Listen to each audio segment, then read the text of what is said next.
سلام. دو تا پهلوان به هم رسیده بودن، درگیر شدن با هم. یه نیم ساعت همدیگر رو هول هول میدادند و بالاخره از هم جدا شدند و هیچ کدوم همدیگر رو جرأت نکردن بزنن. به خاطر اینکه اگه این دو نفر درگیر می شدن ممکن بود 500 نفر 400 نفر از این طرف و از اون طرف به هم بریزن و وسط کسی کشته بشه. البته ما اسرائیل رو پهلوان نمیدونیم، اسرائیل رو یک فرد جنایتکار و یک فرد آدم کش میدونیم، اما ایران واقعا پهلوان هست. وقتی رهبر عزیزمون میگه که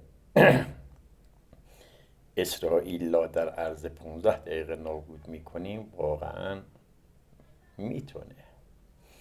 از پشت پرده چیزایی میدونه و میدونه که واقعا میتونه در 15 دقیقه اسرائیل را نابود کنه. من چیزایی دیدم تو این کشور که خودم با چشم خودم چون دیدم میگم اینها از بوم اتم بالاتر هم دارن که میگن ما اسرائیل را نابود میکنیم.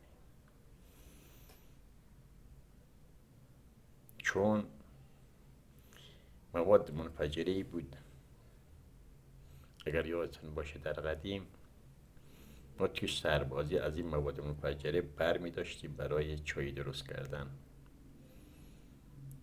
یک برگه کوچولویی اندازه حدوداً 10 سانتی که بر می داشتیم آتیش می زدیم، حدوداً 1 ساعت می سوخت. یه روز یک بسته از اینا جایی به وسیله گلوله ژسه منفجر شده بود. 40 متر زمین رو گود کرده بود. حالا نمیدونم چی موادی بود که 40 متر رفته بود به زمین. اما میخوام بهتون بگم که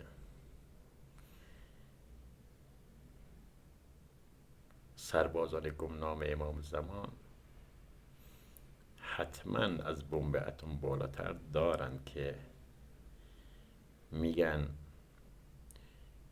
ما اسرائیل را نابود خواهیم کرد. تا الانم اسرائیل با کمک آمریکا تونسته روی پاش بمونه، وگرنه 100% تا الان نابود شده بود. حتی جلو حزب الله هم نمیتونست دوام بیاره. به هر حال از من گفتن و از شما نشنیدن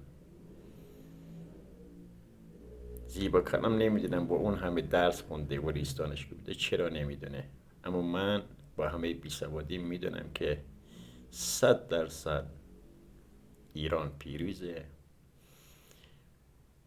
و همانطور که در قرآن اومده از فارس کسانی می آیند و اسرائیل از بین میبرند، اسرائیل توسط ایران از بین خواهد رفت.